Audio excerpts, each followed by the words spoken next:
एक बार नारद जी विष्णु जी के पास गए। विष्णु जी ने नारद जी को बहुत आदर किया और जब नारद जी वहाँ से निकले तो विष्णु जी ने लक्ष्मी जी से कहा, जहाँ नारद बैठे थे उस स्थान को शुद्ध करने हेतु गोबर से लीप दो।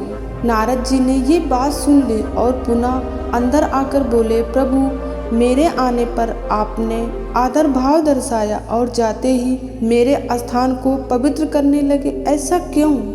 विष्णु भगवान बोले, जब आप अतिथि थे तब सम्मान के पात्र थे, लेकिन आपके कोई गुरु नहीं और बिना गुरु के निर्गुरु के कहीं बैठने पर स्थान अशुद्ध हो जाता है, इसलिए उसे पवित्र करना जरूरी है।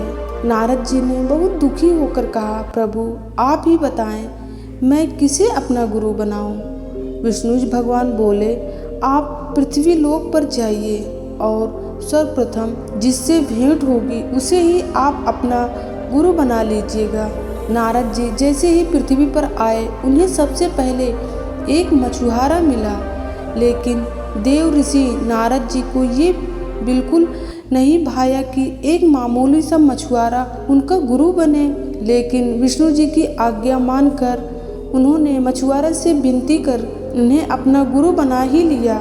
वे वापस विष्णु भगवान के पास गए और कहा, प्रभु एक तुच्छ मछुआरा, एक अज्ञानी मेरा गुरु कैसे हो सकता है? विष्णु जी को उनके स्वाभिमान भरे स्वर पर बहुत क्रोध आ गया और बोले, नारद आपने अपने गुरु का अपमान किया है, अतः आपको मैं श्राप देता हूँ कि आप 74 लाख योनियों में घूम कर आएंगे, तभी आपको क्षमा मिलेगी। नारद जी अत्यंत डर गए और क्षमा याचना करने लगे। तब माता लक्ष्मी ने कहा, नारद आप अपने गुरु से इसका कोई हल पूछकर क्यों नहीं आते? नारद जी भागते हुए अपने गुरु मछुआरे के पास आए और अपनी व्यथा सुनाई। मछुआरे ने कहा, आप विष्णु भगवान से कहिए कि पृथ्वी लोक पर पूरे 74 लाख योनियों का चित्र अंकित कर दें, फिर मैं आगे बताऊंगा कि आपको क्या करना है। नारद जी ने गुरु की बात विष्णु जी से कही। तब विष्णु जी ने पृथ्वी लोक पर 74 लाख योनियों का चित्र अंकित कर दिया। अब मछुआरे ने नारद जी से कहा, शिष्य आप लेटकर पूरे चित्र पर घूम जाओ। नारद जी लेटकर पूरे चित्र पर घूम गए।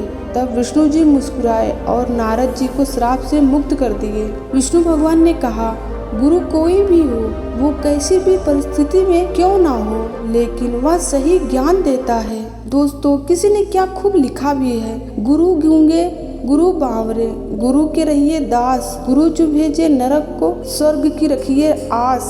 अर्थात दोस्तों गुरु चाहे गूंगा हो, चाहे गुरु बावरा हो, चाहे वो पागल ही क्यों ना हो, गुरु के हमेशा दास रहना चाहिए।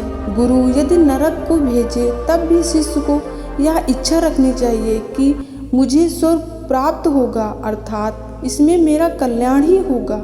तो फ्रेंड्स मेरी ये छोटी सी स्टोरी आपको कैसी लगी मुझे कमेंट बॉक्स में बताना मत भूलिएगा और जाते जाते मेरे चैनल को सब्सक्राइब कर दीजिए। ओम नमो बुद्धाय।